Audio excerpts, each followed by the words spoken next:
All right, so yeah, I think it's I mean everybody's having a heyday with college football SEC jokes and stuff going around, and of course the SEC guys respond by saying, "Well, win 15 of the last 20 national championships, and then you can talk. We'll talk to you then." Well, catch up with the Big Ten in total national championships, and maybe we will.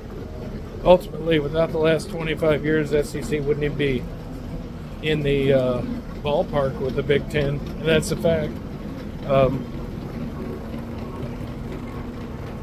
We all just got to sit around and wonder why, over the last 25 years, all of a sudden, the SEC just got so good. I mean, I guess it's just a mystery, I mean, what did they do? How did they get so good, How did they get all the good players like that? They just all of a sudden started going to the SEC. And Nick Saban, like I've said before, he's basically a Coach K of the NCAA football. He got most of the best players, so he's nothing special. He's like an above-average coach, but he's not the greatest of all time. Of course, championships seems to be all that matters, but there's a coach out there that got more out of his players per capita of what he had, And when you get the best and you don't win, it'd be a travesty. But so I guess you could say at least he won some, But anyways, I didn't want to talk about him.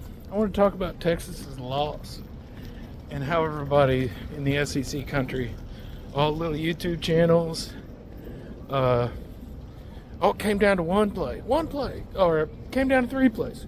Coach Sark even said it came down to 2 plays, or they had 2 big plays. The fuck are you talking about? Why don't you look at it this way? Add Jack Sawyer to the rushing statistics and look at yards per play and time possession, and I think ultimately the final score, which indicates to me that Ohio State was twice as good as Texas. There is no other way to look at that one. Texas was averaging like 2 yards a carry. And you all say, well, you should put in Archie. Okay, so a team consists of its coach, right? College football program. And this tournament is here to just show us all who the best program was. There's offense, there's defense, there's special teams, coaching. And Ohio State was 2 times as good as Texas. There's no other way to look at it, gentlemen. It was so close, but yet so far away.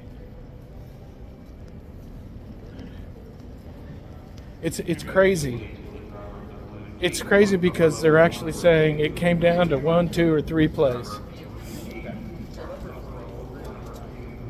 Let me just break it to you guys. You weren't even winning. You were 7 points down. So if it came down to 1 play, let's say you get a touchdown, you're still going to have to stop Ohio State. And whether or not you get a 2-point conversion or kick a field goal, you're still going to have to score in overtime or keep Ohio State from scoring in the end of regulation. You were losing by 7 points. Jack Sawyer ran around your feminine offensive lineman. We saw it all game. They got pushed around. And ultimately, they were twice as good as Texas. If you ran it back 10 times, the score would be at least that bad. And also, Jeremiah Smith dropped a touchdown pass at the beginning of the game went like right through his hands. Your DB wasn't even affecting the play. You guys just got lucky to even be in that game. You were bitch slapped, just like the rest of the SEC. You need to go back, take some time, and try to maybe learn some things about football and see what happens next year.